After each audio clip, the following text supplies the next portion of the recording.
Bonjour à tous, je suis Thomas Hernandez et je suis coordinateur planification d'urgence et gestion de crise pour le gouverneur du Brabant Wallon. Et je vais vous expliquer aujourd'hui ce qu'est la gestion de crise. Qu'est-ce qu'une situation d'urgence ? C'est défini par la loi, par un arrêté royal du 22 mai 2019 exactement, qui dit que tout événement qui entraîne ou qui est susceptible d'entraîner des conséquences dommageables pour la vie sociale, comme un trouble grave de la sécurité publique, une menace grave contre la vie ou la santé des personnes, et ou contre des intérêts matériels importants, et qui nécessite la coordination des acteurs compétents, en ce compris les disciplines, afin de faire disparaître la menace ou de limiter les conséquences néfastes de l'événement. Concrètement, qu'est-ce qui va différencier une situation normale, comme un accident de la route, ou un incendie d'une maison, et une situation de crise qui va nécessiter plus de moyens ? C'est vraiment le terme, c'est les moyens qui sont disponibles pour gérer la situation. Lors d'un événement, des moyens vont être déployés, comme des pompiers ou la police, parfois des ambulances. Ces moyens doivent répondre à des besoins, et on parle d'une situation d'urgence lorsque les besoins vont dépasser les moyens. Et nous allons voir ce qui se met en place directement après. Voyons ensemble quelques exemples de situations d'urgence. Les plus flagrantes, comme par exemple les inondations que tout le monde connaît, mais nous avons également le blackout électrique qui peut survenir, un incident dans un lieu avec du public, comme un parc d'attractions par exemple. Nous avons également les crises sanitaires, comme nous avons connu dernièrement avec le Covid, les météos extrêmes, par exemple des vents forts, un blizzard. Nous avons les incidents que nous nommons CBRN pour chimique, bactériologique, radiologique, nucléaire. Nous avons la protection du patrimoine, parce qu'une situation d'urgence n'est pas toujours liée à des personnes, ça peut également être lié à du patrimoine. Enfin, nous avons les grands événements, comme par exemple le Festival de Tours. Alors, comment distinguer le quotidien de l'exceptionnel ? Cela va dépendre de plusieurs variables. Déjà, selon la nature de la crise, on ne va pas gérer un incident CBRN de la même manière qu'une inondation. Ça va également dépendre du lieu. Une intervention dans un stade ne nécessitera pas les mêmes moyens qu'une intervention dans une petite rue, par exemple. Alors ça va dépendre également selon le type de public ou le nombre. Imaginons qu'on doit intervenir dans une maison de repos avec des personnes à mobilité réduite, ça ne va pas nécessiter les mêmes moyens que des personnes qui peuvent se déplacer par eux-mêmes dans la vie de tous les jours. Ça va également dépendre de l'ampleur. C'est-à-dire que, imaginons un séisme, par exemple, va avoir une ampleur beaucoup plus grande qu'une petite inondation qui est très localisée. Et enfin, et c'est principalement la définition que nous avons donnée tout à l'heure, cela va dépendre des moyens humains et logistiques qui seront nécessaires sur la crise. Que se passe-t-il lorsque les moyens sont dépassés ?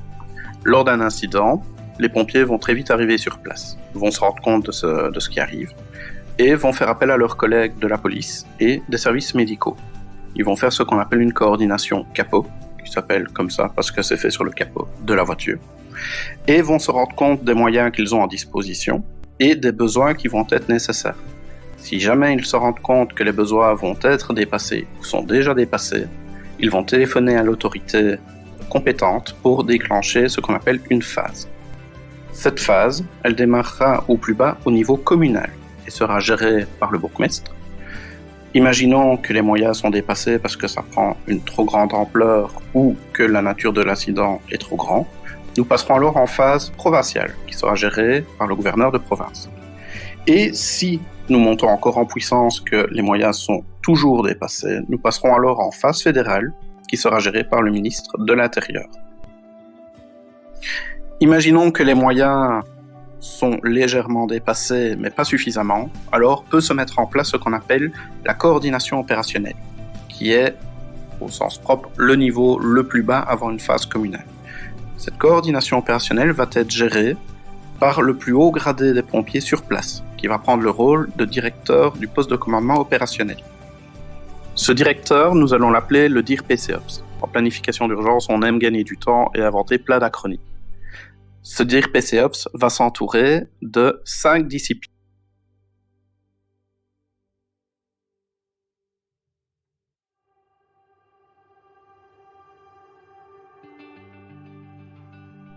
La première discipline, que nous appellerons la discipline A ou D1, ce sont les opérations de secours, qui sont à 90% effectué par les pompiers, mais également par des infirmiers et la protection civile. Dans certains cas, ils ont la tâche de se rendre sur le lieu même de l'incident au plus fort de la crise. La discipline 2 représente les secours médicaux, sanitaires et psychosociaux.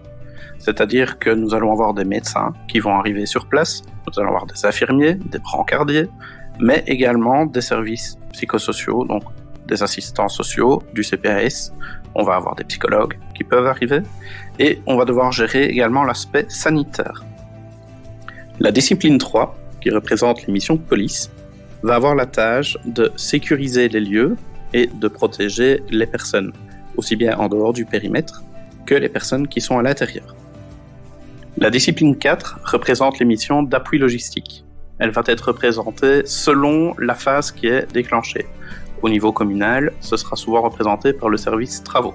Mais au niveau provincial, ce sera en général la protection civile ou la défense, mais ça pourrait être également un expert de la société ou du lieu qui est concerné.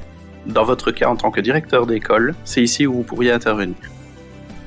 La discipline 5 représente la communication et les missions d'alerte et d'information de la population.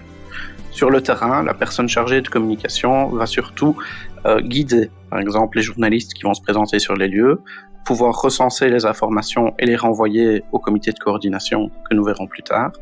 Et la personne au comité de coordination va se charger de tout l'aspect communicationnel comme les communiqués de presse. Ces 5 disciplines, elles ne viennent pas de nulle part. Elles sont toujours postées à des endroits sur l'entièreté de chaque province. Si on prend l'exemple du Brabant wallon, il y a une zone de secours avec services pompiers et ambulanciers. Il y a 12 postes de départ de l'aide médicale urgente, 3 SMUR, qui sont les services mobiles d'urgence et de réanimation, un service psychosocial. Pour la D3, nous avons 10 zones de police, plus l'appui de la police fédérale. Nous avons un commandant militaire de province. Nous avons la protection civile qui se trouve à Crisnay pour la Wallonie. Et en D5, nous avons les communicants de crise qui travaillent avec un gouverneur et 27 bourgmestres. Alors, nous venons de voir plusieurs éléments, comme la nature d'un incident, comment on intervient, mais comment est-ce qu'on travaille en planification d'urgence en temps normal ? Nous nous basons sur ce que nous appelons le cycle du risque. Ce cycle, on va le parcourir ensemble et démarre par l'identification des risques. Sur une commune ou dans une entreprise ou une école, on va essayer d'identifier et d'analyser tous les risques potentiels qui pourraient mener à une situation d'urgence. À partir de ce point, nous allons essayer de faire de la prévention. Comment est-ce qu'on peut empêcher ce risque d'arriver ? Une fois qu'on a fait de la prévention, on va faire la phase de préparation. Et là, on va établir des plans, on va faire des formations pour se préparer, on va tester ces plans via des exercices. Ensuite, nous pouvons avoir ce qu'on appelle la gestion de crise en elle-même, c'est-à-dire que l'incident qu'on a imaginé ou pas est arrivé et va se mettre en place, ce que nous verrons dans la prochaine vidéo. Une fois que la gestion de crise est terminée, nous passons dans ce qu'on appelle le rétablissement, où le but est de revenir le plus vite possible à une vie normale. Et enfin, nous allons arriver à l'évaluation, où on fait un retour d'expérience de tout ce qui a été fait durant la crise, et on redémarre le cycle par l'identification de nouveaux risques. Et cela se répète.